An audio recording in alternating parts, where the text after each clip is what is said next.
We are not on the air yet, though. We have to wait for the on the air sign to come on. Technically, it's not 7 o'clock.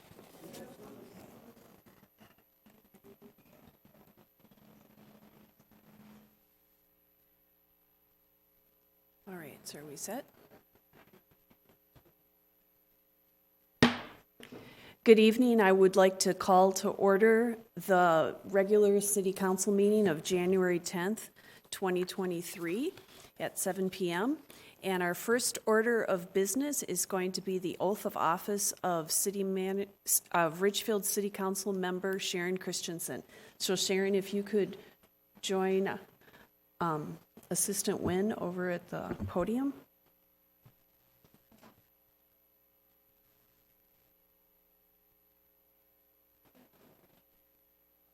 Raise your right hand. I, Sharon Christensen, do solemnly swear to support the Constitution and laws of the United States and of the state of Minnesota and the charter and ordinances of the city of Richfield, and to discharge faithfully the duties devolving upon me as council member at large of the city of Richfield to the best of my judgment and ability. Congratulations.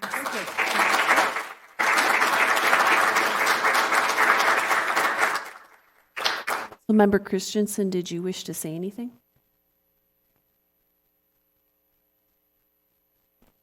Yes, I would like to thank my family, my neighbors, my coworkers, the residents of Richfield for entrusting me with this position, and I look forward to working with each and every one of you as an at-large position. And like I've told everybody here too, when it gets warmer, much warmer, and there's no snow, my intent is to actually walk the entire city just to get a feel of who I'm representing. So that's it. Well, thank you and welcome. So did any of the other council members wish to say anything at this point? All right, Councilmember Troutman. Thank you. Just say welcome, friend, and it's been great getting to know you the last few weeks, and look forward to working with you. Thank you. All right, Councilmember Hayford O'Leary. Yeah, just to say I've appreciated your sort of curiosity and enthusiasm for all the details. It's been great to see you at the meetings, and I know you're going to be hitting the ground running. So welcome, Sharon. Thank you. And I will add my welcome and thanks. Thank you.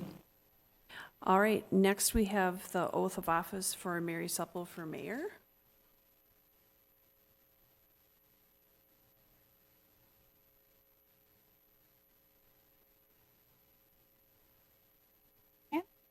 I, Mary Supple, I, Mary Supple, do solemnly swear do solemnly swear to support the Constitution to support the Constitution and laws of the United States and laws of the United States and of the state of Minnesota and the state of Minnesota and the charter and ordinances and the charter and of the city of Richfield, of the city of Richfield, and to discharge faithfully and to discharge faithfully the duties devolving upon me the duties devolving upon as mayor of the city of Richfield me of the city of Richfield to the best of my judgment and ability. best.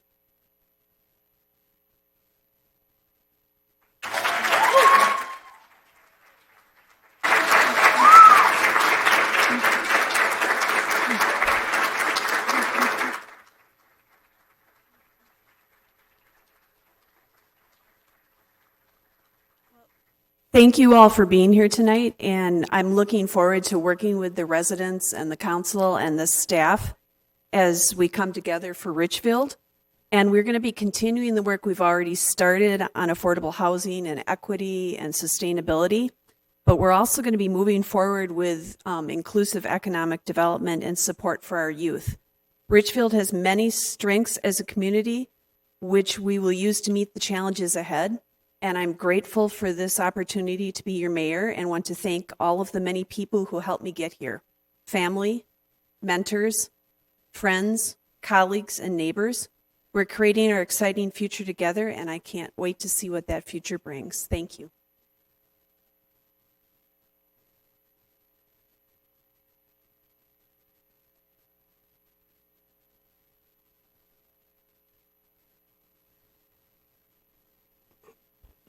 Oh, Councilmember Troutman? Do we get to say nice things about you also? Sure.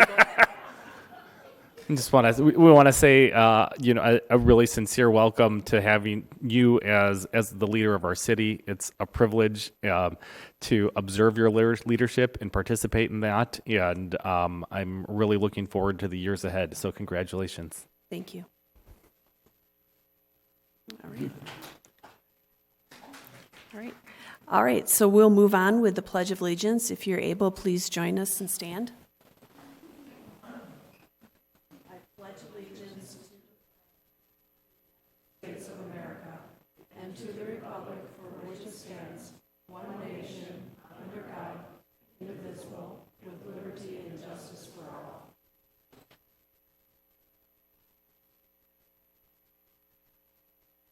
All right, thank you. Next, we have the open forum. And as a reminder, when I call your name, you can come up and state your name and your address, and you have 3 minutes to speak. The council doesn't respond to what's said, but the city manager will reply at the next meeting if there's information, and we'll get back to to the people that are commenting. So our first person is Carol Kelly Anstead.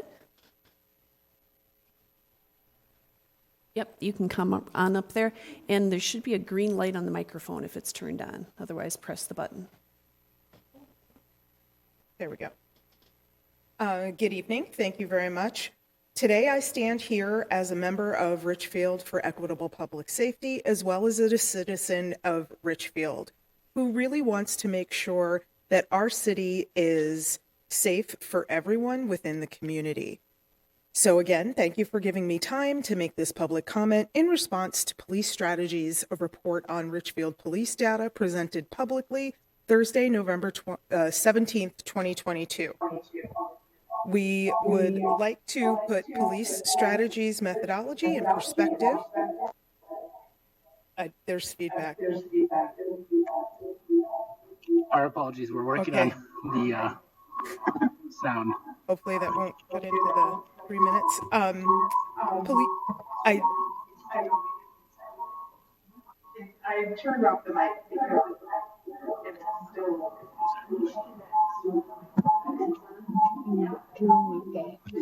Mute the down below here. I don't know if someone has like is also running a Zoom and their audio is on.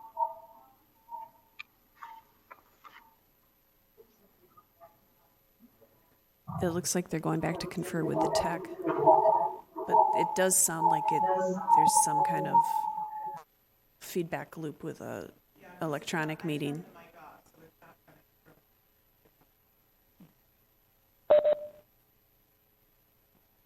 All right, I think you can turn your mic back on and it should work. So picking up where I left off, we'd like to put Police Strategies methodologies into perspective.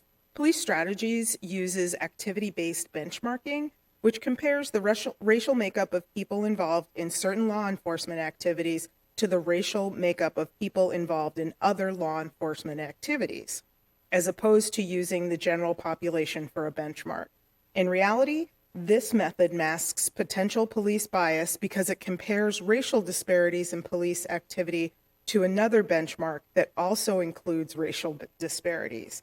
Activity-based benchmarking does not appear to be used elsewhere in the field. It's not a peer-reviewed methodology and has a number of potential flaws and areas of concern. Additionally, research from experts in the field does not align with Police Strategies' critique of population-based benchmarking.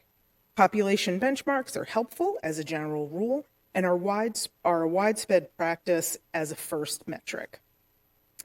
It's worth comparing this type of disparity analysis to two other public sector areas, healthcare and education. I'm curious as to why population-based benchmarks are considered valid within those fields, but not considered valid by Police Strategies LLC, even though the same concern about correlation not implying causation can be raised. For example, in the area of differential outcomes of maternal health for Black people, It's obvious that not of all of the worst outcomes are related to specific individual acts of racism or bias by medical professionals, but likely have complicated roots in economic disparities, stress, and trauma over lifetimes, as well as other facts. Nonetheless, that doesn't mean that both individual medical professionals and hospitals, clinics, and medical systems don't have a responsibility to do what they can to reduce the disparities when compared to population. Therefore, I'm asking that the council commit the city and the police department to probing further into the data of these disparities and continue to develop action plans to increase equity within the realm of public safety.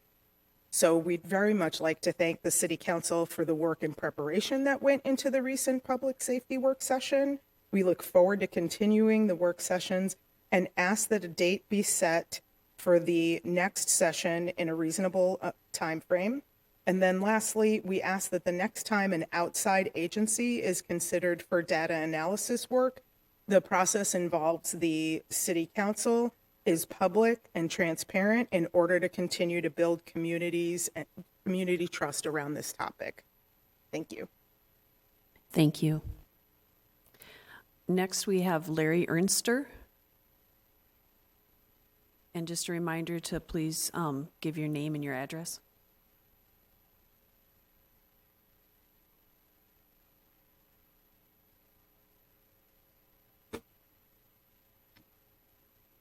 Good evening.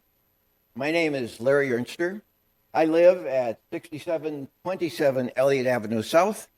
I'm here tonight to talk about agenda item 2B, the zoning code.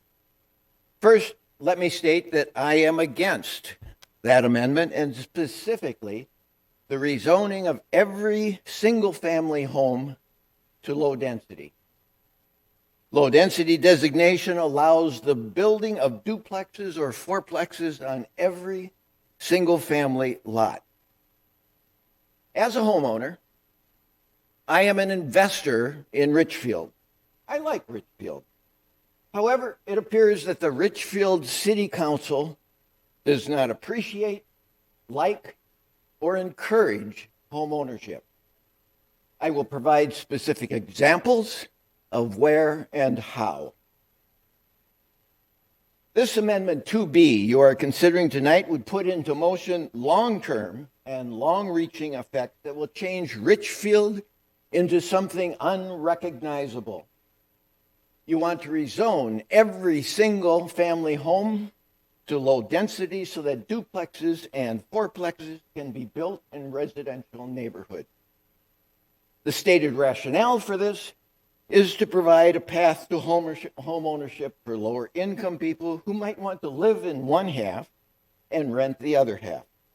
However, there is no requirement that the owner actually live in the duplex. If you look at the existing 216 duplex units currently in Richfield, only 9% of them are owner-occupied. You state that this change is a path to home ownership.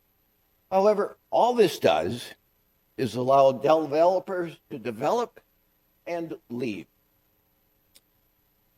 Richfield is a nice place to live. Lots of green space. Good drainage. Your building code requires that homeowners maintain 55% of their lots as green space. Good rule. Without it, there is no place for rain to go except down the storm sewers.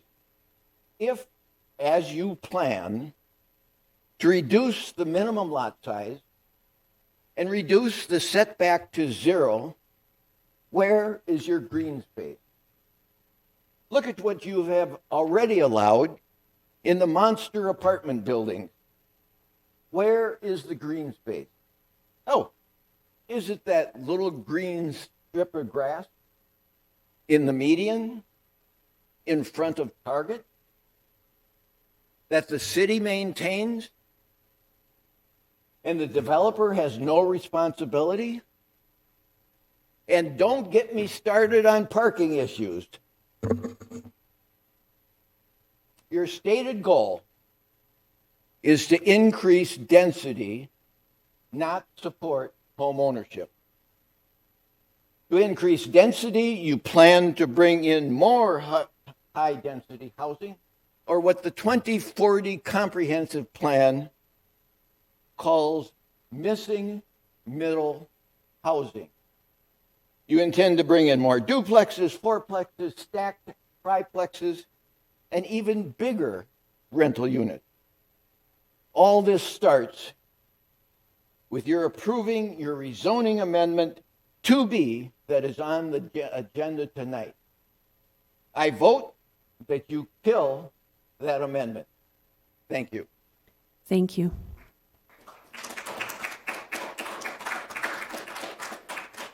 So our next, If I may, I would like to congratulate Mary Supple on becoming mayor and Sharon Christensen on joining the city council as council member at large.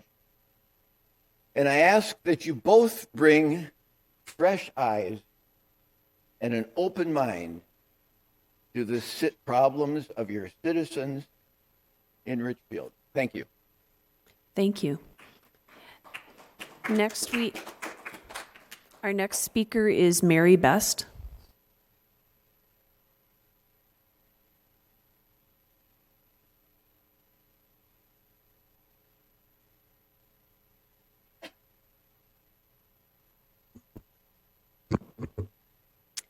Good evening.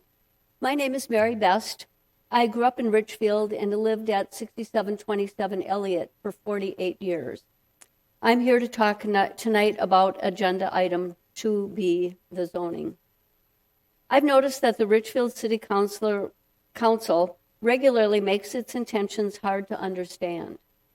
Today, your agenda item 2B reads, and I quote, "Consider the approval of a first reading of an ordinance amendment aligning the zoning code."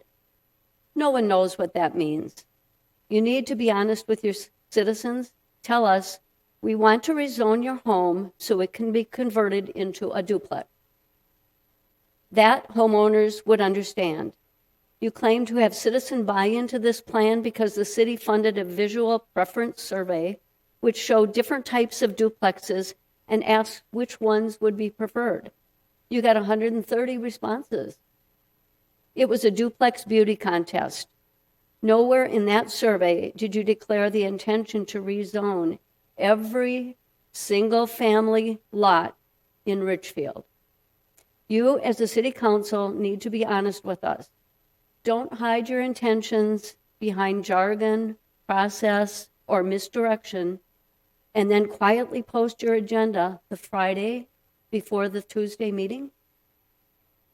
When I read the 2040 comprehensive plan, it was obvious to me the goal is to prioritize renters over homeowners.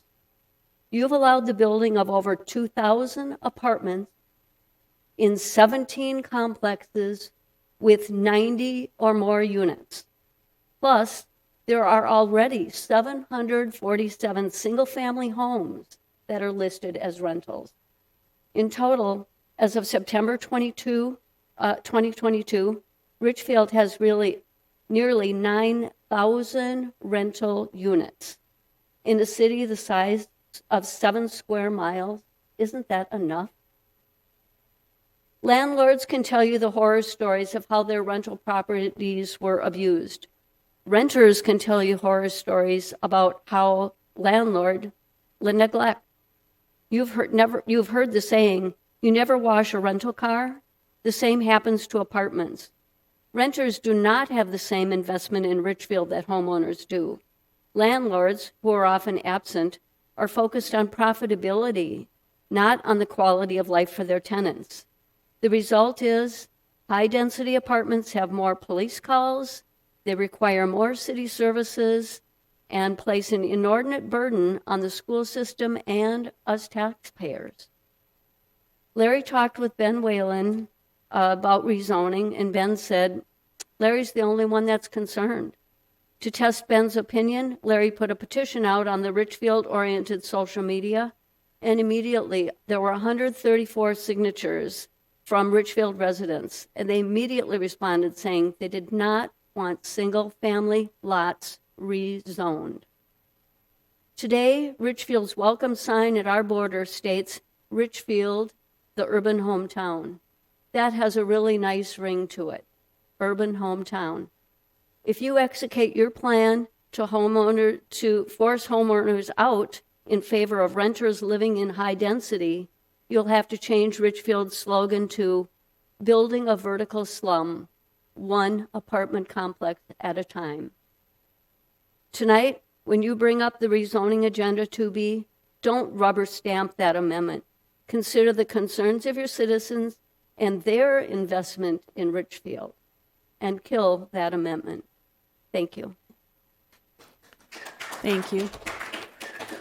Thank you for your By comments. the way, I do have a copy of the petition with all the comments and names. Is anybody interested in that? If you could give that to Management Analyst Swanson, he can make sure everyone sees it. Our next speaker is Edwina Garcia.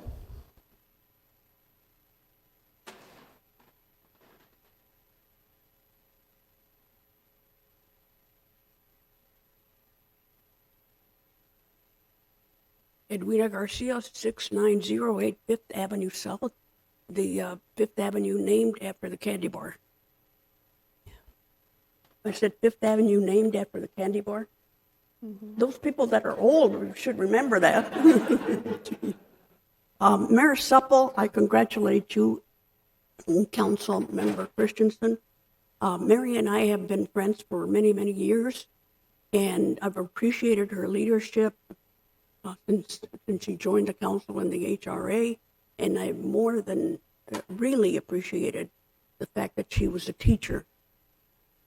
But when Mary, when she decided to run for the council, she said, I need a mascot. I said, Mary, you're going to be working with a team, but you don't need a mascot. Yes, I do. Yes, I do. She says, this is an important office. I need a mascot.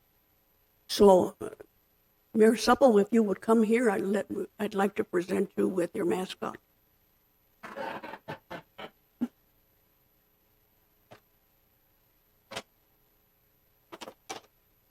Here it is.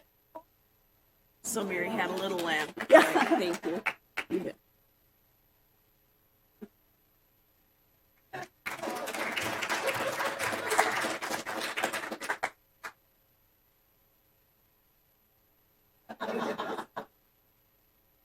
We now have Mary's little lamb right here. All right, thank you. Next, we have Kathleen Balaban.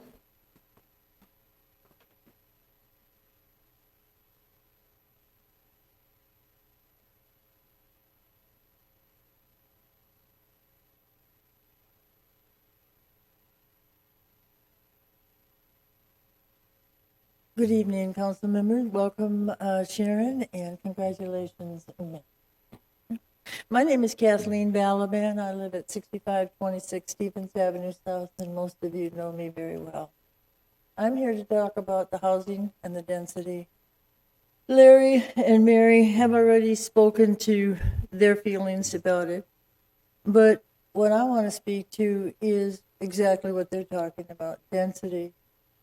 You know very well that I have been doing digging into the city's files for quite some time. I moved here in 2017 in January, and I have done nothing but research your general ledger files, your personnel files, and who does what. And where we lack is in our infrastructure. You want to build up, but you're doing nothing about the infrastructure. We are aquafilters for our water. We allowed a business to come into the, okay, thank you. Gotta get a little higher. Anyways, what I'm trying to say here is I read recently about putting a kibosh on cannabis sales in our city until you did a little bit more research. Well, we didn't put a kibosh on the wastage of water in our city, and we have aquafilters. We allowed a laundromat to come in, and when you walk in the door, it says 85-pound loads. A high-volume machine takes 20 pounds. 85 pounds. And then you go further down, 65-pound loads, 45-pound loads. Now, when I addressed that, you said, oh, we don't have any rules that says we can't control a business. Now, you're going up, which means more people, more water. Now, I noticed that we also had trash all over our city. I contacted Public Works, and the director of Public Works told me we have absolutely no paid employee in the city of Ridgefield that is paid to pick up trash. We only use volunteers and or STS, community service rapscallions, you know? So we don't pay for it. And so if we don't get volunteers or if COVID comes in, well, nobody picks up the trash, okay? We're going up. More people, more trash, no infrastructure, okay? Now we talk about parking, and Larry was correct. When I moved in 5 years ago or whatever, my block has changed. Stevens, 66 to 65th. We now have 8 rental properties, and the one next to me, okay, this guy buys it, renovates it, turns it into a 5-bedroom, 2 escape routes from the basement, and 5 cars. 5 cars for one property. These streets aren't wide enough to support that.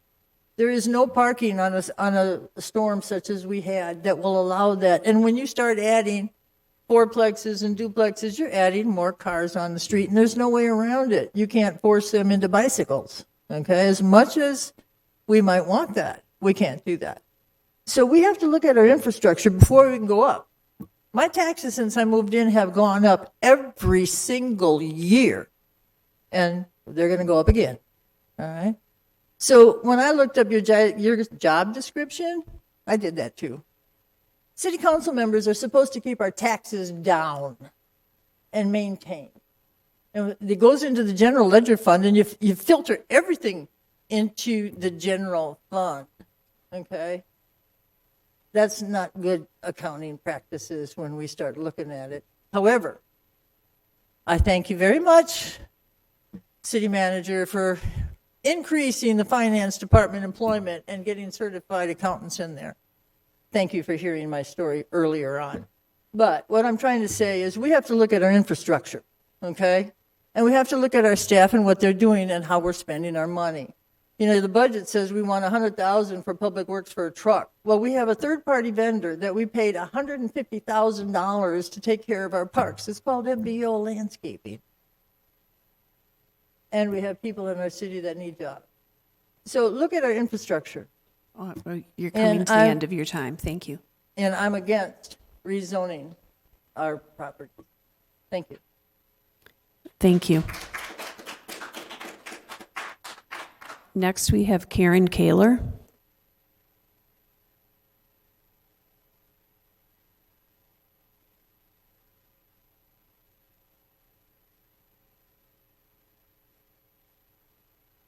Good evening. Thank you. I'm Karen Kaler, and I've lived at 7632 Sheridan Avenue South for about 26, 27 years. I was really excited to move to Richfield. I really like the small town feel and yet really close to all the city conveniences. And I'm here to make a comment about 2B, the zoning ordinance amendment. And I support the city's stated goal to provide additional housing options for residents. In order to provide families to build generational wealth, also a stated goal, the city should encourage home ownership, not rentals. As long as the land use ordinance is being amended, I suggest we also provided a new use in the ordinance, termed short-term rental. That would be the name of the new use, short-term rental. Short-term rentals, which are a commercial use, similar to bed and breakfast, which are already a stated use in the ordinance, are antithetical to the goal of building generational wealth because they completely remove housing stock from the market. creating a new, defined, currently permitted use is a first step to eventually moving that use to a conditional use instead of a permitted use, and perhaps eventually banning it altogether as other cities have. Thank you. Thank you. Is there anyone else that wishes to speak? And is there anyone on the call-in? I don't think we have anybody that called in, but I have two comments that were emailed in. All right, go ahead and you can. But I think you have other speakers. Oh, another speaker? Oh, go ahead and please state your name and your address, please. My name is Nick Christensen. I live at 6929 10th Avenue. I just wanted to speak my mind about hearing some of the different views and aspects of the policies and procedures that are going to be on the docket tonight and in the future as per rezoning and other things like that. First, I want to congratulate the new mayor and the new city council member. I do want to reiterate the sentiment of I hope the city council has fresh eyes in this new year and looks deeper into the citizens' needs and wants.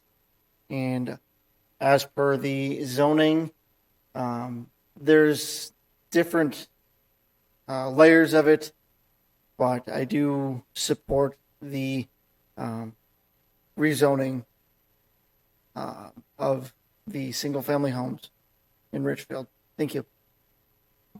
Thank you. All right, City Manager Rodriguez, if we have one more? All right. And your name and address, please. Go ahead.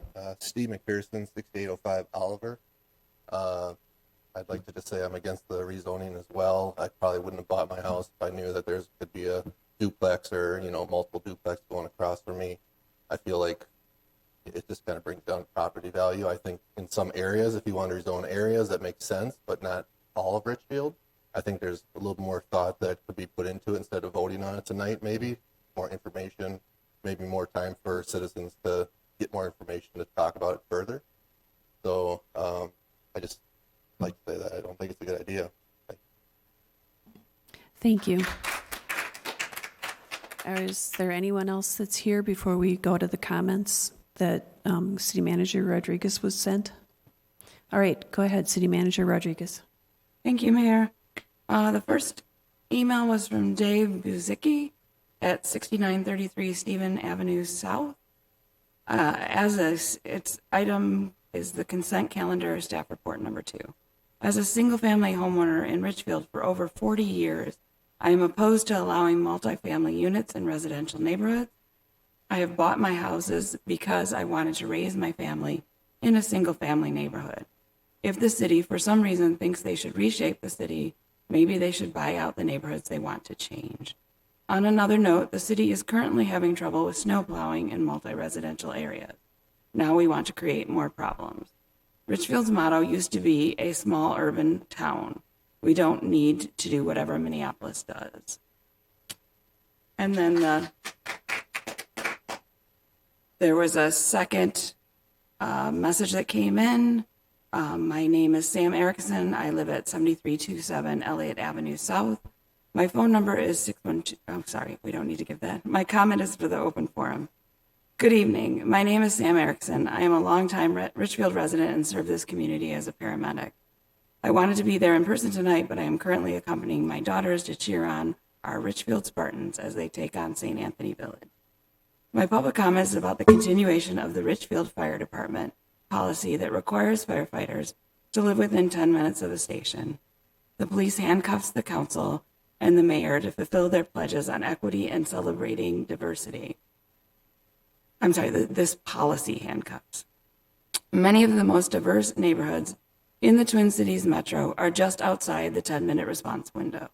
This means that Richfield cannot recruit firefighters from places like North Minneapolis, Cedar Riverside, or the Frogtown neighborhood of St. Paul. However, we can recruit from highly affluent, largely white neighborhoods like Linden Hills in Minneapolis. We can also recruit from the entire city of Edina. This policy means that the administration of the Richfield Fire Department is effectively participating in redlining. They have created a system, whether through ignorance or malice, that precludes many people of color from joining the city as firefighters. In fact, this policy just drove out the only Spanish-speaking member of the fire department last month.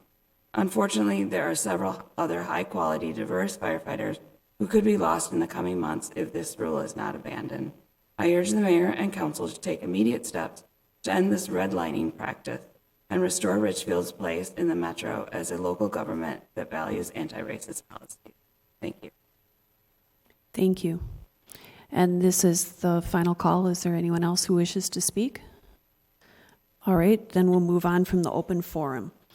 Next, we have approval of the minutes of the special city council meeting of November 16th, 2022, the city council work session of December 8th, 2022, the special city council meeting of December 13th, 2022, and the city council regular meeting of December 13th, 2022. I'll move to approve the minutes. Second. It's been moved to and seconded to approve the minutes. Are there any comments or questions? All right, all in favor, please say aye. Aye. Aye. All opposed? We've approved the minutes. Next, we'll move on to approval of the agenda, and I believe Councilmember Haefler-Leary wanted to make one adjustment. Yeah, Mayor, I would like to move that we approve the agenda with moving item 2B off of the consent calendar to item 3 to be discussed immediately after. All right, is there a second? I'll second. I was proposing that we just move it to a discussion, an item that we will discuss as opposed to just voting on as a package, the zoning item. So what that means is when there's a consent calendar item, they assume it's something that's non-controversial, and so we vote as a package. But if a council member thinks that we need further discussion on it, then they can move to pull it off of that and discuss it and vote on it separately. And so he is asking to move 2B to a separate vote and not do it as part of a just package that's a consent. So I believe that's what several of the people at the forum were asking for. So I would second.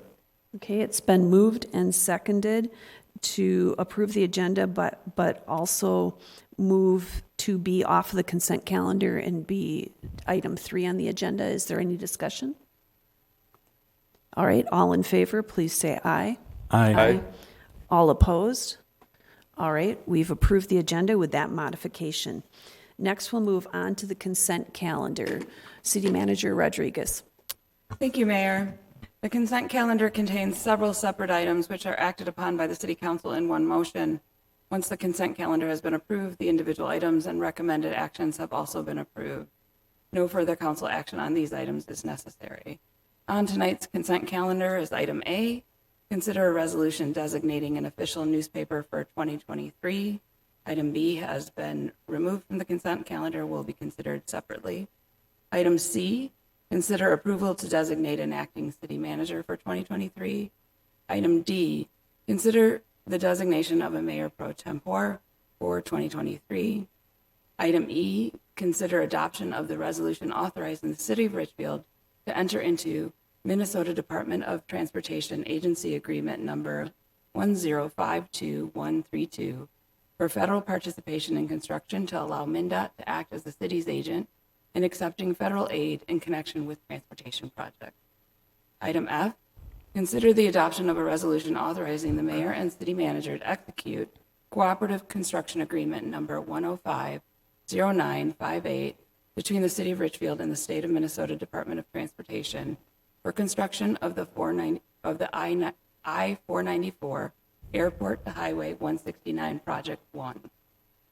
Item G, consider approval of a construction, maintenance, and easement agreement between the city of Richfield, between the city and Richfield Property Holdings, LLC, 15th NB Property 1, LLC, and 6345 Partners, LLC, that grants an easement for public pedestrian access and trail features, and defines ownership and maintenance responsibilities for certain features constructed at 664th Street West. Item H, consider resolutions designating official depositories for the City of Richfield for 2023, including the approval of collateral. Item I, consider a resolution authorizing the use of credit cards by city employees otherwise authorized to make purchases on behalf of the city, and authorizing the city manager and finance manager to designate employees to whom a card can be issued. Item J, consider a resolution adopting the purchasing and spending authority policy for the employees and officials of the city. And I submit the preceding items for your consideration as part of the consent calendar. So is there a motion to adopt? I move approval of the consent calendar. Second. Okay, it's been moved and seconded to approve the consent calendar. Is there any discussion? I did want to clarify one thing.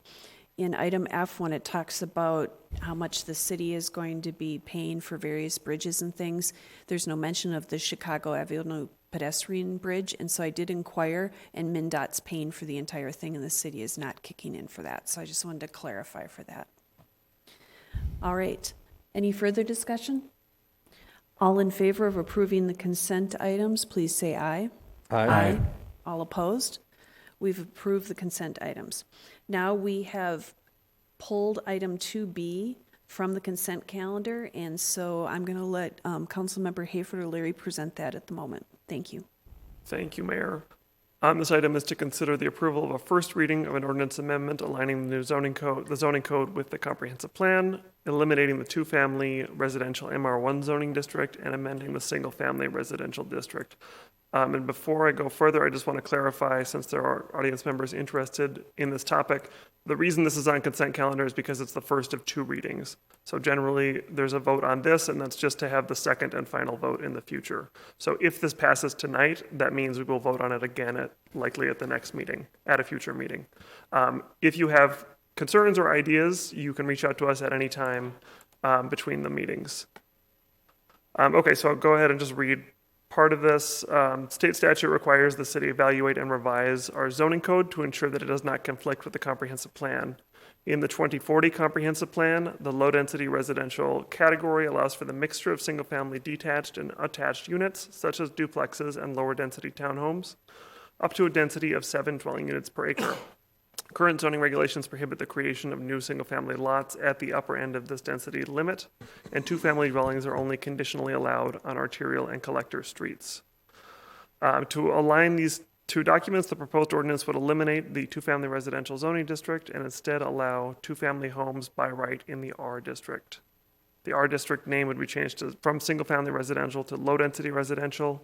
No changes are proposed to zoning regulations in the R1 district, but the name would be changed from low-density single-family residential to single-family residential. The proposed ordinances resolve outright contradictions between the documents and would further the 2040 Comprehensive Plan's goals of expanding housing choices, promoting modernization of housing stock, maintaining affordability, and supporting attractive neighborhoods. The proposed changes have been discussed at 3 work sessions with the City Council, Housing and Redevelopment Authority, and Planning Commission, and a visual preference survey was made available to the community. I had a few questions to staff that I want to review in the meeting, but does staff have anything to add first? No, I'll just stand for questions. Thank you, Councilmember. Thanks. Do you want to make the motion and then we'll discuss it? Sure. I'll make a motion to approve a first reading of an ordinance amendment aligning the zoning code with... this is not a chance for public input. Please discuss with us between the meetings.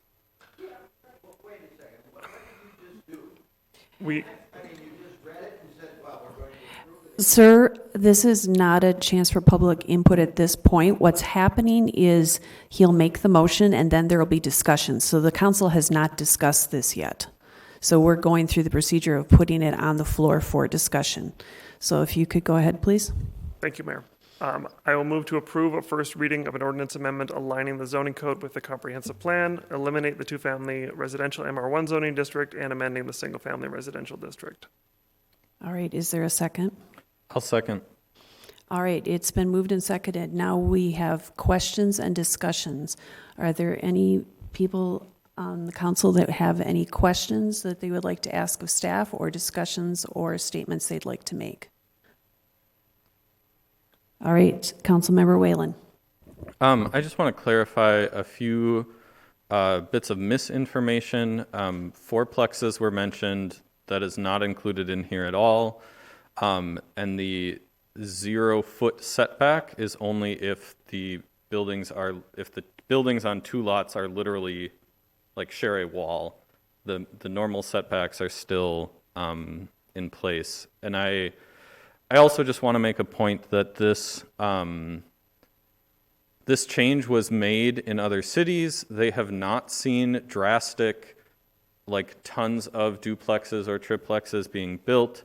That we made a similar change, I think 2 or 3 years ago, allowing accessory dwelling units in any lot. We have seen literally single digits of those. I think even less than 5. And so the impression that this will suddenly turn into multiple duplexes on every block is unrealistic. But I think the bigger thing I want to comment on is a sentiment among the opposition to this that was literally stated, and I have heard it in public hearings before, that renters do not contribute to our community at the same way that homeowners do. And that is just false, and I take offense to that. I first joined this council when I was renting in a duplex that allowed me and my wife to save up to purchase a home in town. While I was renting there, I worked at a local church and was doing community volunteering and leading volunteers. I know we have plenty of renters who have stepped up now to be part of our city commissions. Renters are a vital part of our community. It's a third of our residents. And so you may choose not to rent, especially those of you who have owned homes for 40 years when they were much more affordable. That is great. We're not against home ownership. There is no part of this that takes away your right to live on your lot as long as you want in a single family home and sell it or even give it to the next generation of kids. There is no way someone can force a duplex on you. But we can disagree about whether or not you would like a denser neighborhood, but to jump from that to the statement that renters do not contribute to our community, that renters are any more likely than homeowners to let their unit fall into disrepair, to not move their car during a snow emergency, to be a disrespectful neighbor, that's just not grounded in fact, that's grounded in prejudice. And so I really feel we have named as a clear goal as a city that we are working to right the wrongs of the past and better recognize that renters are equal members of our community, and would love to have more conversation with anyone who would like to discuss that. But I feel very passionate, obviously, that we cannot just let stand a statement that renters don't contribute to the community.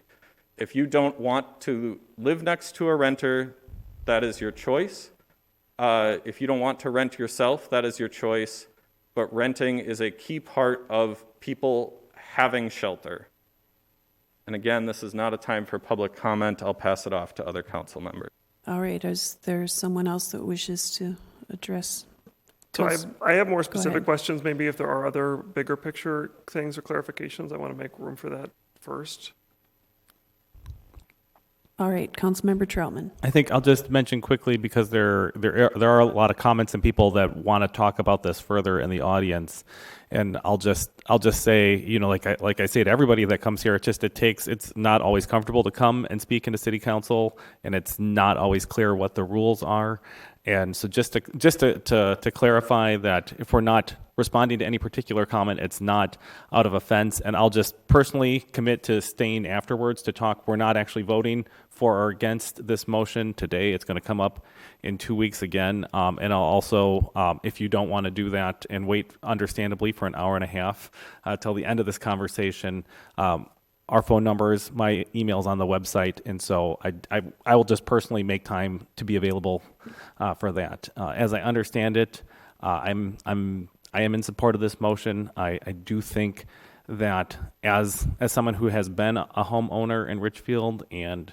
has been raised by homeowners in Richfield and is raising the fourth generation of Richfielders here in our city, I love our city, I love our community, and this is, I think, a very sustainable way that does not completely change the character or quality of our neighborhood, is a great opportunity for families that are living differently, that are living intergenerationally. And when we talk about development, when you have a developer who is either a small business owner or a local homeowner that has an opportunity to purchase another property, it's also a different kind of development that I'm in support of. All right. Other comments or questions? Councilmember Hayford O'Leary.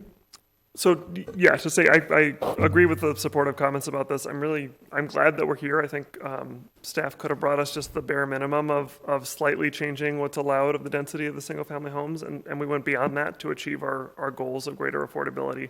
And I'm really happy that we're looking at doing this by right. So to make it a fair process, we're not having to have each person individually argue for it, but we're setting a standard we can stand behind. I do want to recognize that when I hear concerns, though, I do think there are concerns related to how these fit into the neighborhood. And I do feel that early in this process, we kind of talked about the concept of this is really just like a single family home, but it has two doors. It's just like a single family home, but two people live there. The interior space is aligned differently. And so as I read through the language that's proposed, I'm concerned. Really, I raised a few issues, but there's really one I mainly want to talk about, which is currently we have a limit on the number of cars stored on driveways. I think one of the commenters discussed numbers of cars stored outside.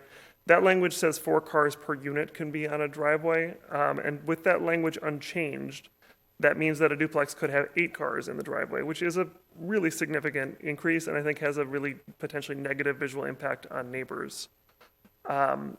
I'm uncomfortable with that. I shared a picture which wasn't, as staff rightly pointed out, wasn't a completely representative example because it was a wider driveway than would be allowed today, but it was only 6 cars and it was still a significant visual impact that I could understand people having concerns about. So I am asking the council that we direct staff to basically maintain that single family home limit, including for duplexes, so that it would be 4 cars per lot rather than 4 per dwelling unit. I'm curious what other council members think of that idea or want to clarify, but if staff want to talk at all about this, that might be helpful. All right. Do people have opinions on that? Okay, go ahead, Councilmember Whalen.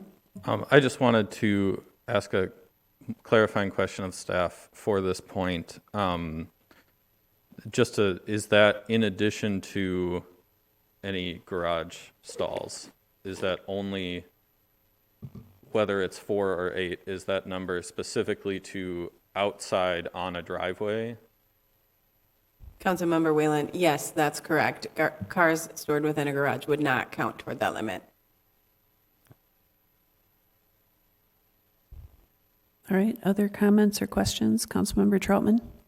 I think Councilmember Hayford O'Leary raises a good point, and I think I don't know that it would diminish the opportunity to build a duplex or an auxiliary dwelling unit if we limited the parking spaces.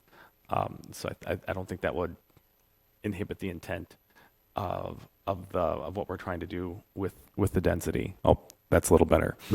And I'd also just another side comment, as you know, most of us here are homeowners and have been homeowners, and the value of homes in Richfield has risen significantly. You know, probably certainly over $1 billion in the last several years in terms of wealth created that creates opportunities, challenges, but I don't know that when we think of a duplex coming onto our block, the assumption is that our property value is going to go down, and I don't know that that's the case, because when you have a new home that has two homes, it actually you actually may see a property rise or see the property stay the same. So I just want to point that, I just want to hold that out there as a possibility. And then the one other question that I had, just to clarify from staff, that fourplexes are not contemplated right now. Is that correct? Because that kind of changes the conversation to people in good faith hearing one thing. Councilmember Troutman, that is correct, and I believe Councilmember Whalen also pointed that out. This change would allow duplexes. It would not allow triplexes by right. It would not allow fourplexes by right. So to repeat, it does not allow triplexes either. That is correct. All right. Anyone else want to weigh in on that? Councilmember Whalen? One more, thanks for everyone's patience. One more clarification question. Is the current language that up to 8 vehicles would be allowed outside, or is it a requirement that the developer would have to leave space for 8 vehicles to fit? Councilmember Whalen, that's a good question. It would allow up to 4 cars per unit to be parked on a driveway. Allow up to. So on a duplex with separate driveways, you could, in theory, have 4 cars on one driveway and 4 cars on the other. But the same limits on how big the driveway could be would apply. That's correct. And under this new ordinance, unless it was a twin home where there was actually a lot line dividing the properties, you couldn't have 2 curb cuts. So you wouldn't actually have 2 driveways. So in theory, then you could have, Councilmember Hayford O'Leary is correct, you could end up with 8 cars. Most of them would probably end up behind the house. And I'm not sure that you could actually fit them, but in theory, it would be allowed. And just to clarify, so they would be allowed physically on one driveway if you could fit them, if it were a duplex with 2 units, right? So it doesn't have to be 2 driveways. That's correct, if you could fit them, yes. Yeah. And I appreciate that it's like a little bit theoretical, but I guess I just don't see any reason to allow the possibility of 8 if it's not even likely it would fit, and it would look terrible to cram them in that way. And I think the other thing to point out is I believe there are, first off, cars on the street, to my understanding, do not count towards this limit, and visitor cars are also exempt. It's cars regularly kept on the property. Is that right? Councilmember Hayford O'Leary, that is correct. Okay. So the effect of this, I'll just tell you a little bit about where this limit originally came from. And it was from lots primarily on the arterial roads where before we had limits on how large your driveway could be, people, especially on roads that did not allow parking, paved their entire front yard and then would park several large quantities of cars, and they would cover the entire front yard. So there was a limit put on the number of cars that could be parked on the driveway. This then, if you have more cars than 4 plus whatever you've got in the garage, forces you to put those other cars on to park on the street. In most cases, there is street parking. It's a trade-off. Do you want them on the driveway or parked on the street? And again, in snow emergencies, they could move onto driveways, they could move into grass, the visitors are exempt, things like that. But that's the genesis of this limitation. So to clarify, other than during a snow emergency, you're not supposed to be parking on the grass? That's correct. You are only allowed to park on your driveway. Councilmember Whalen? I guess to Councilmember Hayford O'Leary's question, ultimately the direction would have to come from more than just him. I'm comfortable either way. Just want to observe that the problems we're discussing are not unique to duplexes or to renters. This is something we run into with single-family homes as well. To weigh in on the parking situation, I think 4 is plenty. I don't object to having 6. I do think 8's a bit excessive.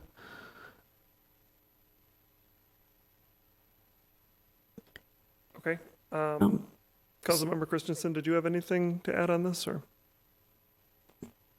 Well, as far as duplexes and double bungalows go in the city here, it would be good to have some, perhaps not in every neighborhood. You would really have to take a look at the lot sizes of the homes.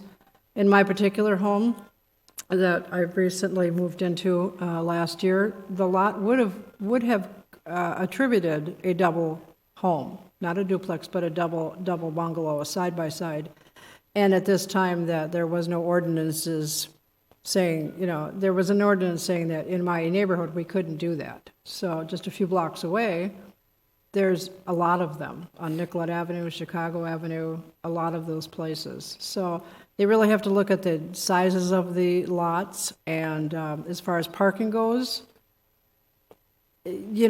perhaps you have to look at the number of occupants in the house, and there is to be a trade-off, either cars in the driveway or garages or the street. In our block that I live on, very few people park in the street. A block down, there is probably several cars that are in front of every home. So it really depends on the neighborhood and who lives there. So. Okay. So I would say I am in support of this change. I don't think it's going to have the feared effect of having like the entire neighborhood turn into duplexes. I think it's going to be rare, but it allows for flexibility. And I do think we need to have some flexibility for those people that do want to build generational wealth. And I'm thinking of a case where you might have one generation on one side and then their children on the other side. And I know some places where that's actually happening right now, and it's a way for people to afford and start building generational wealth and start owning homes. I don't think we're going to have a flood of lots of duplexes. That's not what has happened in other cities around the metro. Is there further discussion? I do just want to clarify with staff for the outdoor parking limit. Is that something that we need to make a motion on to direct you? Is that something you would come back with options or a change thing for the second reading? How would we act on that? Councilmember Hereford O'Leary, I think I would like to clarify. Mary could weigh in on whether or not that actually needs a motion. And for practical purposes, I just need to understand what you're looking for. Are you looking for us to craft a rule that would reduce the number per unit down to 3? Or are you looking for us to just have something that says per lot, a per lot limit of 6? Or are we at 4? I just need some clarification there. I would say per lot would be my take, but there are others that can speak. Yeah, per lot, again, on the idea that it should look similar to single-family homes. Is that? All right, does that give you the feedback that you need? We were at 6, is that correct? I understood it to be 4. Are you okay with 4, 4, Mayor? I can live with that if the rest of the council wants to be 4 at 4. per lot. Okay, thank you. And then Mary can cover the procedure. Okay. Attorney Tejan? Sure, Mayor and Council, if there's a direction, consensus to give staff direction on the change can be made between first reading and second reading, so I don't think you need a separate motion for that. Thank you. It can be voted on at the second reading. Okay, thank you for workshopping that, everyone. I did want to make one other comment, which I'm not going to suggest a change on because I think it might be better just to defer it. But I do want to reiterate, I'm disappointed, although I'm glad to see it reduced, I'm disappointed to see a parking requirement, a minimum that we're providing. I do think that somewhat undermines our goals of providing more affordable options. In particular, I recall during our work session, Councilmember Troutman imagined a situation if somebody has the money and financing to build a duplex and they want to build a garage in 5 years. I want to be clear that would not be allowed under this. But that said, I think these are our approach to parking minimums is maybe a larger policy discussion. Given the precedent of what we have, I'm not proposing a change, but I guess I want to say I don't think that detail is the right direction, and I don't think we should have a minimum. And again, to note, almost all Richfield homes were built without a minimum for off-street parking. That policy was first imagined in 1995. Other comments? I guess I sort of disagree with that from the standpoint of I do understand the concern that if you do not have a requirement for at least a single-family garage, where are the lawnmowers and the snow blowers and all the other things going to end up? And I don't want them all like just littering someone's backyard. Yeah. and So I- the storage issue is, to me, something that's important. And I know Director Palin provided some input about why the shed solution wasn't perfect. I agree that that's something to work through. I wish we just had found another solution than garages, but I think I'm okay with where we're at for now. Okay. All Those are my right, details. so to clarify the procedure, this is a first reading. So there is going to be, at the next meeting, it would come up as a second reading. And there will be opportunity for the public to weigh in and to comment, because I've heard both pro and con as far as people contacting me. There are people that support this, and there are people that are against this. So if you want to continue weighing in, that's really important, because the second reading will be in 2 weeks. So right now, we have the motion before us to approve a first reading. Is there any further comment? I did want to acknowledge it is a perpetual problem that no matter how much we communicate something, the people who care about it aren't always going to hear about it when we start. So I resonate with the frustration of people who are like, I just found out about this. We do have this second reading before it's a final approval, so please do keep giving input. I would echo that we are hearing input both against and for. But to Larry's point, he was the first and only person I'd heard from. I have now heard from many more, so thank you for sharing. Please continue to share. I will mention, I don't know the date offhand unless it's in the staff report, but there was, even a couple months ago, there was a full work session where we discussed this. I think especially folks who are like wanting full clarity around our intentions. I would strongly recommend listening to the recording of that meeting. That's where we went into much more detail and can give you the background of why we were working through this. So I just want to acknowledge that frustration that even when we have been working on something for a long time, it goes in the paper, there's a public hearing, it was at the Planning Commission. That doesn't mean the public has actually been aware that it's happening, and just would ask that you not assume that is malintent or trying to hide anything. It's just kind of the nature of this work, that there's a lot of things in motion that not everyone hears about until they decide that they care. So thank you for showing up. Thank you for engaging. And in this case, as was stated, this is not the final vote. Please keep talking with us for the next 2 weeks. All right, Management Analyst Swanson, you have the petition. Can you circulate that also to the council members at some point? Thank you. All right, so we have before us a motion and a second to approve a first reading of an ordinance amendment aligning the zoning code with the comprehensive plan, eliminating the two-family residential MR1 zoning district and amending the single-family residential R district. Is there any further discussion or comment? All right, all in favor, please say aye. Aye. Aye. All opposed? All right, we've approved the first reading. Next, we're going to move on to a public hearing and consider the approval of on-sale and 3.2% malt liquor licenses for NTLL Hockey Ventures LLC, doing businesses as the Minnesota Whitecaps, located at the Richfield Ice Arena, 636 66th Street East. Councilmember Whalen. Thank you, Mayor. On October 19th, 2022, the city received the application materials for new on-sale wine and 3.2% malt liquor licenses for the business Minnesota Whitecaps, as just mentioned, located at Richfield Ice Arena. All required info and documents have been received and licensing fees have been paid. The public safety background investigation has been completed. Public Safety Director has reviewed this investigation and found nothing that would cause them to recommend denial of the requested licenses. I think typically for items like this, there is not additional staff input. Is there any in this case? Okay. This is a public hearing. I'd open it up if anyone would like to speak to the liquor license for the Minnesota Whitecaps. Now is the time. Again, you're welcome to come up to the microphone. Yes.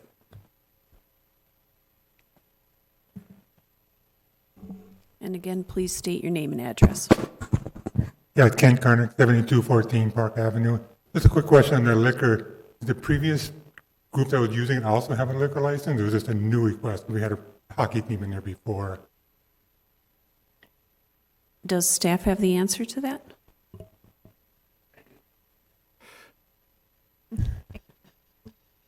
Oh, Yes. The answer is yes? Yes. They did, okay. So this is pretty much what they had before, just a different group. Okay, thank you.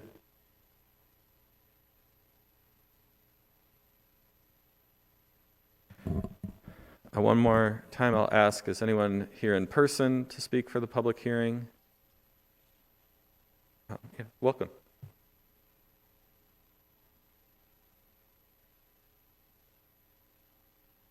Thank you all. My name is Bobby Long. I'm with NLTT Hockey Ventures, LLC, Director of Hockey Operations / Team President who oversees the Minnesota Whitecaps. I was up here in midsummer when we were coming to the city of Richfield to take over renting the ice hockey arena, and bringing in women's professional hockey to the city of Richfield. I can say that we've had great partnerships with the city of Richfield, also with a lot of local businesses that support us as a team up and down the city of Richfield.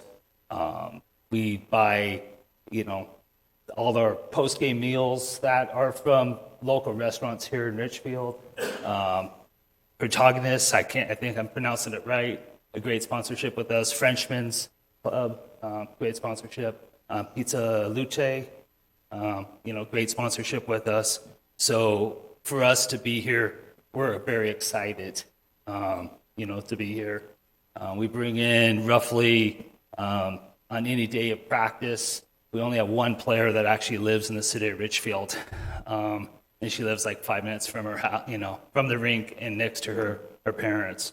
But you have, roughly 22, 23 young ladies that come in, 3 or 4 times a week, support the city.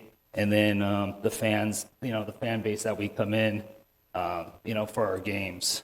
So this is our next step. We thank you guys for everything that we've done. To answer this gentleman's question, yes, the Minnesota Magicians did have a liquor license at the arena, and we're just looking to get our own liquor license to follow in suit with them. So thank you, guys. Thank you. Is there anyone who's called in or any comments submitted in advance? Mayor and Council, we do not have anyone on the line. Okay, then I would make last call for in-person. I'd make a motion to close the public hearing. Second. It's been moved and seconded to close the public hearing. Any comments? All right, all in favor, please say aye. Aye. All opposed? Public hearing is now closed. Then I would move that we approve the issuance of new on-sale wine and 3.2% malt liquor licenses for NTLL Hockey Ventures, LLC, doing business as Minnesota Whitecaps, located at the Richfield Ice Arena, 636 66th Street East. Second. Okay, it's been moved and seconded. Is there any discussion? All right. Oh, you do have one. Go ahead. I'll just say briefly, thank you for coming. We always appreciate when the applicants are here and certainly appreciate the partnership. And I'm excited. One of my Christmas presents was tickets, so I'm excited to come check it out and can encourage other residents to keep joining in. I've heard it's a lot of fun and excited to go. All right. All in favor, please say aye. Aye. Aye. All opposed? All right, we have approved the liquor license. Next, we'll move on to a public hearing to consider vacating an existing utility easement to be replaced with new utility stormwater easements at 6500 Nicollet Avenue South, Partnership Academy. Councilmember Hayford O'Leary. Yes. Earlier this year, the city granted Partnership Academy approval of an amended planned unit development for a building expansion. The expansion was located over existing utilities and therefore included rerouting of a water main and stormwater utility. Partnership Academy is now requesting to vacate the existing utility easement and rededicate a new utility and stormwater easement in the area of the new utilities. Also, because the swing set playground area will still encroach into the new easement area, the encroachment agreement will also need to be revised. No new physical changes are being proposed. The request is administrative in nature. The changes will not have any impact on the project currently under construction. Staff finds that the proposal is housekeeping in nature, conforms with the comprehensive plan, and meets the requirements of the zoning code. Any questions for staff or comments from staff before the public hearing? No. Okay. This is a public hearing. If anyone wants to be heard or to call in at this time.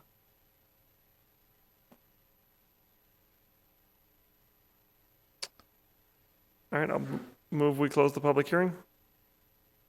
Second. Okay, it's been moved and seconded to close the public hearing. Any comments? All right, all in favor of closing the public hearing, please say aye. Aye. All opposed? Okay, the public hearing is closed. City Attorney, can we vote on these together or are these separate? Okay. I'll make a motion to adopt a resolution vacating the existing utility easement at 6500 Nicollet Avenue South and adopt a resolution approving the amended encroachment agreement. Second. Okay, it's been moved and seconded. Is there any discussion?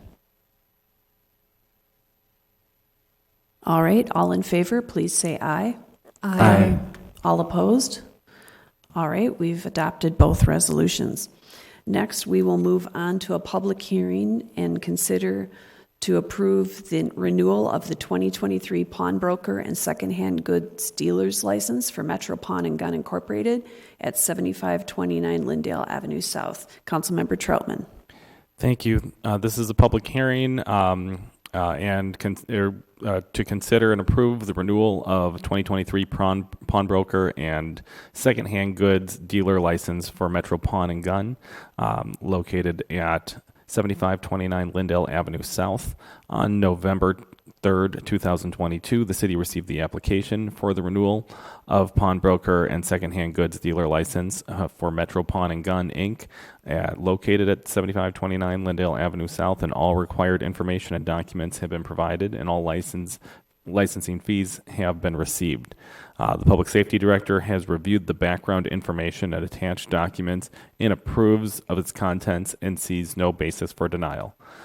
So this is a public hearing. We're going to conduct a public hearing. Is there anybody here that has any public comment? Yes, please.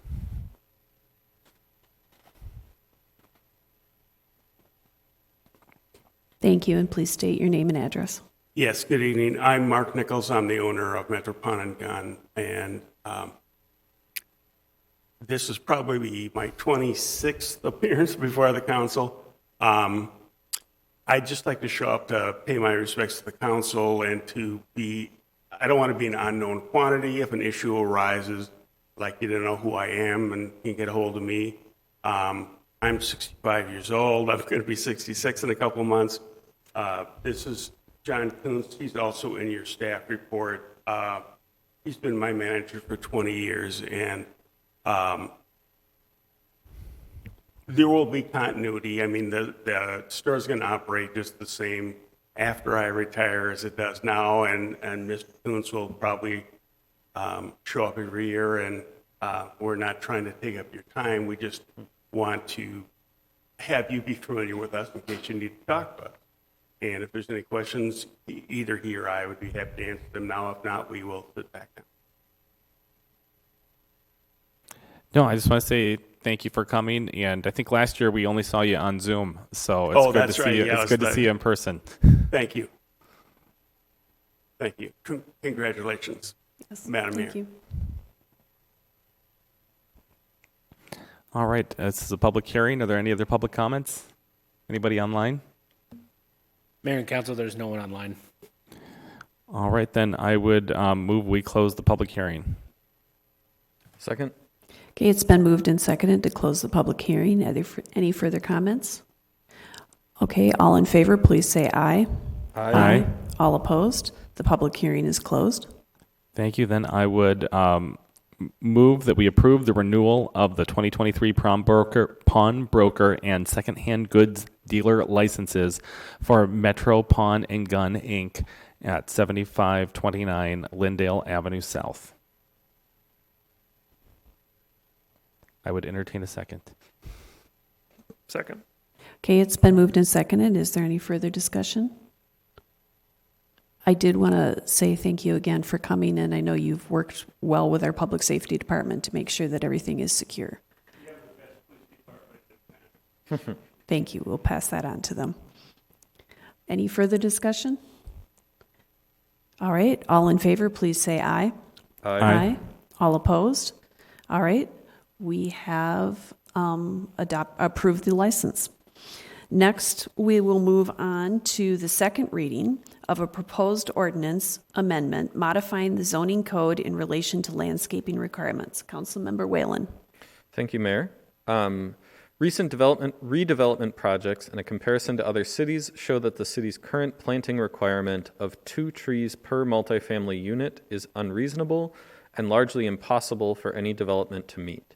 In addition to proposing a revision to required quantities, staff is recommending an alternative option to planting trees on site when required plantings are not feasible. This option would allow developers to plant trees in public parks or to pay into a fund that would allow the city to plant trees in boulevards or public parks at a future date. Through the review of these proposed amendments, 2 other modifications were identified. Consequently, staff is proposing the following 4 updates to the landscaping and screening requirements section of the zoning code. The revisions include increasing flexibility by establishing the ability to pay cash in lieu of planting, increasing the diversity of trees by reducing the amount of any one species that may be planted, right-sizing the tree planting requirements for multifamily residential projects, and referencing the DNR's list of invasive species for prohibited trees. In October, the proposed regulations were discussed with the Sustainability Commission, and in November, they were recommended for approval by the Planning Commission. Does staff have anything further to add? Thank you, Councilmember Whalen. I will just add that, as you can see, while we are reducing the written requirement for trees on an individual development site, the reality of this will be that we will be increasing the number of trees in the city because the trees that cannot be planted on a development site will be planted elsewhere in the community. They can go into our parks and our boulevards. It will offer opportunities for that. So that's all I will add unless the council has questions. All right, questions. Councilmember Troutman. Thank you. And thank you for that clarification, Director Paleman. Is it possible, I know we're going through a process of clearing a lot of trees that are dying also simultaneously. And we seed some additional trees, but for families that want more trees in their homes, is it possible to have those trees planted on private properties and not just public property?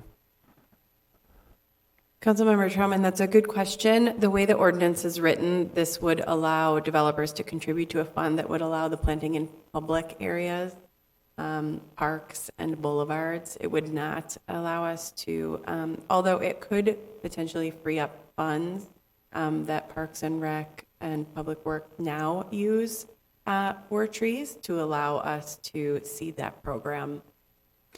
I think it'd be great if we could consider that. If it's administratively burdened, a lot of times we don't know when we ask for things if it creates a lot of different challenges. But just as trees get older, I know personally we had to say goodbye to 2 gorgeous, huge trees in our home, and whatever we plant now, it's for our grandkids, not for us.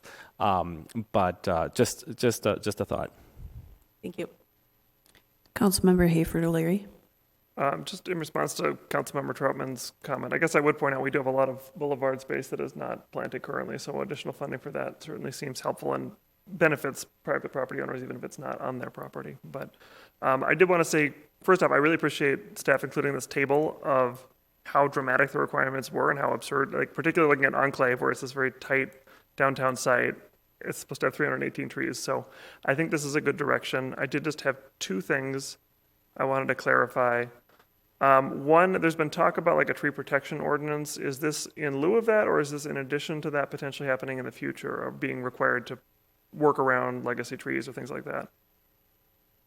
Councilmember Hayford O'Leary, I believe the Sustainability Commission is talking about a tree protection ordinance. This is a separate issue from that, that obviously zoning would work with them on, but this is something that we were tackling in community development. Okay, thank you for clarifying. My other question, so I believe if you're a developer and you put up a bunch of trees on your property and they all die because you don't water any of them, you're required to replace them, right? So what happens to the off-site trees if they all die? Does the developer have to pitch in again, or is it like if it's on your site, it's your responsibility, but otherwise it's whatever happens, happens? These trees would be planted in boulevards and public parks, so they would be our responsibility then to maintain. Okay, all right, thank you. Additional questions? All right, Councilmember Whalen. Thank you. I'll just share. I also want to draw attention. Appreciate Director Paleman's comment. Councilmember Hayford O'Leary referred to this chart. If anyone is skeptical of how this will improve, would definitely recommend looking at the staff report. And it, could in some cases double, in that particular instance, multiplied by a factor of 10, how many trees are getting planted somewhere. And just to be clear, I guess I will share from the discussion the Sustainability Commission had, and I think I am confirming what is true, but would love staff to confirm this, that the flexibility to plant in a boulevard or contribute cash for elsewhere, that is not a choice, that is a requirement if they cannot be planted on site, that the first requirement would always be to plant as close to that amount on site as possible. Councilmember Whalen, yes, that is correct. The first option would be to plant everything that is reasonable on site. Beyond that, you would be able to pay in or plant in the boulevard, yes. Thank you, because I think that is another example of how this will actually increase the total number of trees and not just like give developers a free out to not worry about it on their property. All right, any other clarification questions before the motion is made? All right, Councilmember Whalen. So we will need to split this into two motions. First, I will move to approve the attached ordinance amendment modifying the zoning code in relation to landscaping requirements and approve a resolution authorizing summary publication of said ordinance. Second. Okay, it's been moved and seconded. Is there any further discussion? All right, all in favor, please say aye. Aye. All opposed? All right, we've approved the first two. Go ahead. And then to just explain to the audience, the third one is about the fund where the in lieu payments would be going. So I would make a motion to approve a resolution authorizing establishment of a new special revenue fund for public tree planting. Second.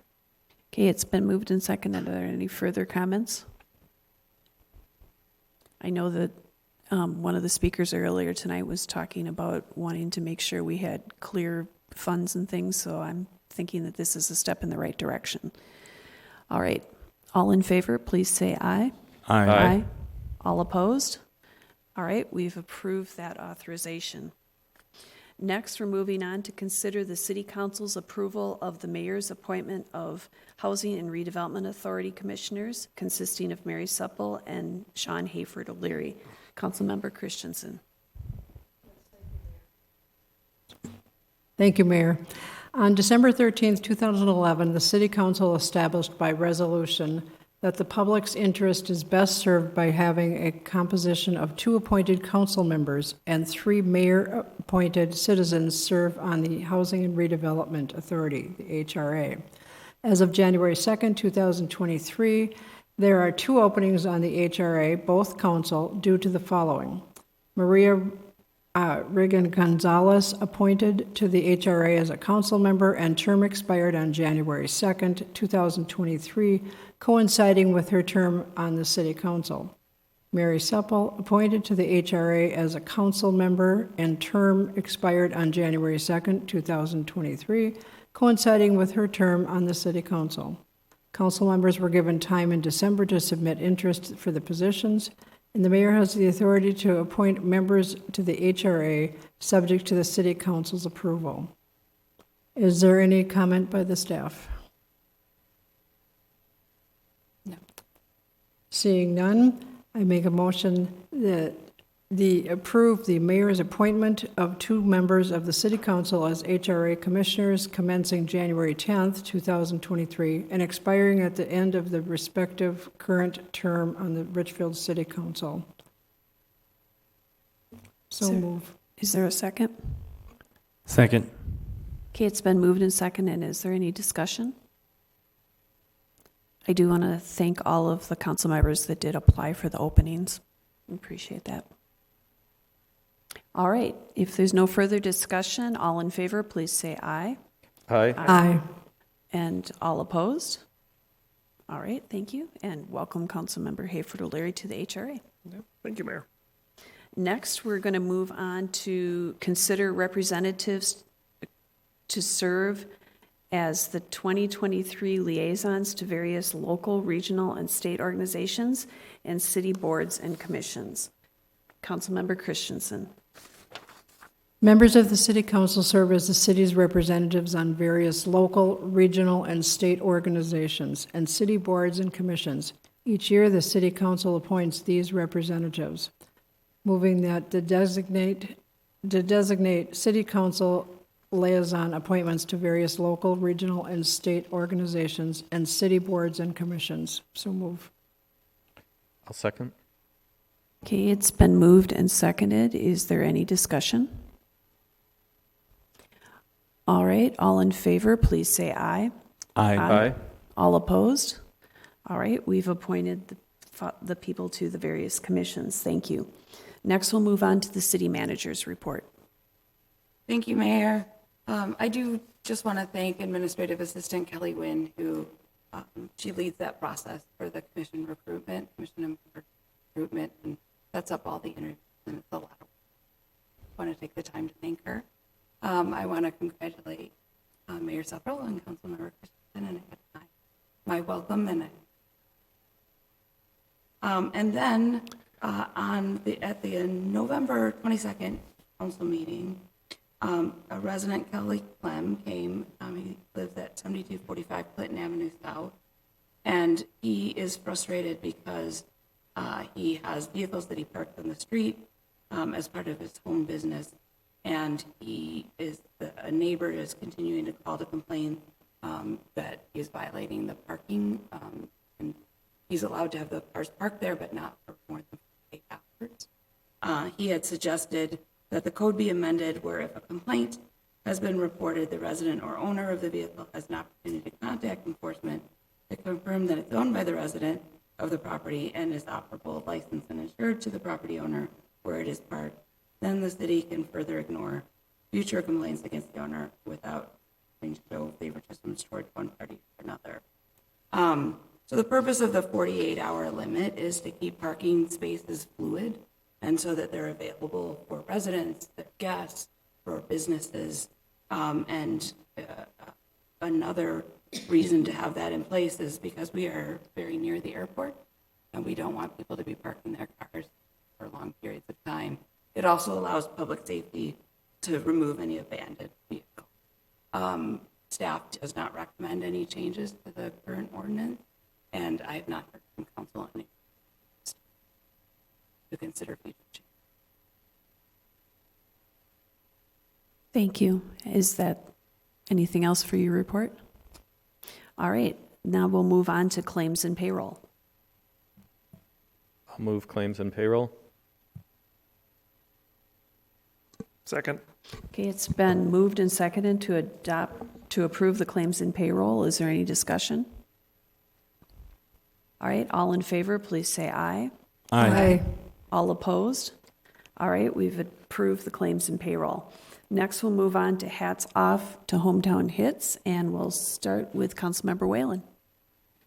Thank you, Mayor. I just want to hats off to the weather for all the snow, to our snowplow drivers for all of their hard work. I'm sure that was lots of long days and overnights, as well as to just sort of the general Minnesota spirit that I saw in action. Lots of people helping shovel other people's cars out, push cars. Was pleasantly surprised that everyone I encountered when I did have to drive on the snowy days was driving at reasonable speeds, and even saw a video of one road that had not been cleared and had like 8 people who had come out of their houses with shovels to make sure that a car could get through, and were effectively paving it with their shovels. Not in Richfield, where the plows already came through. But anyway, just wanted to thank everyone that this winter is more intense snowfall than it has been, and appreciate everyone helping each other out. Thank you. Councilmember Christensen. Yes, I was afforded the opportunity of attending the Wood Lake Nature Center's December 31st New Year's Eve event. And I was pleasantly surprised, although I got there early. I got there, it started at 5, and I pulled up around 5:30, and the parking lot was already full.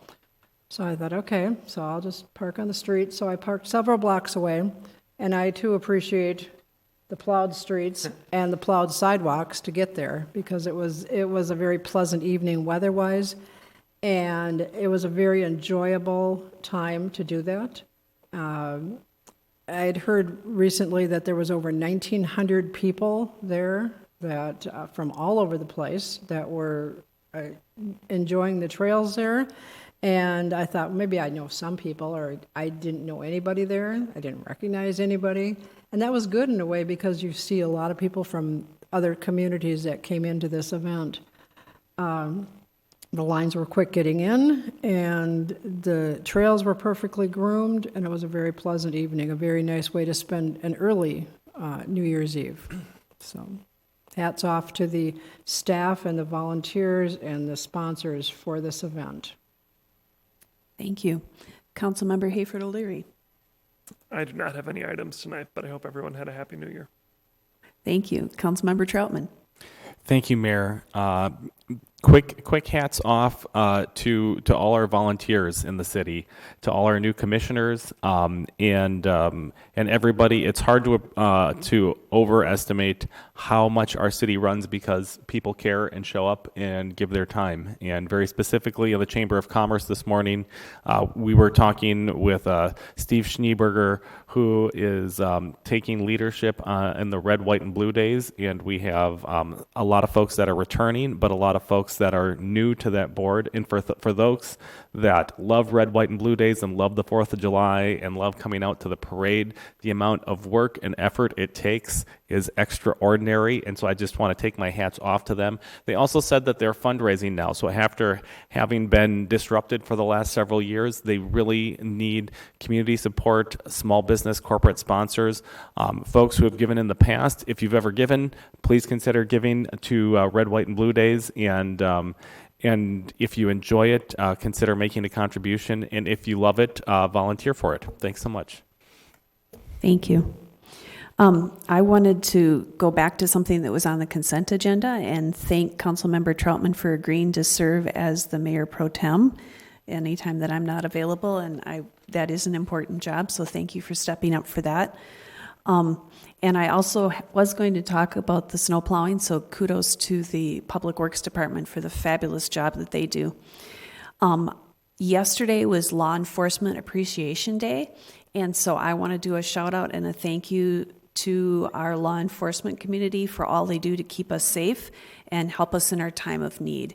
And they got a shout out this evening from the gentleman that was having his license approved, and he gave them his kudos as well. So if you could please pass that on to the police department.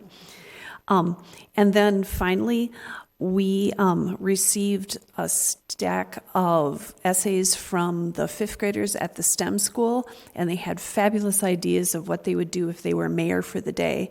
And there were a whole variety of different things, but the one issue that popped up over and over again is concerned for people that are unsheltered and making sure that no one is homeless and that everyone has a safe place to live. So shout out to all the fifth graders at the STEM school. Thank you. With that, we have no further business, so we stand adjourned. Thank you.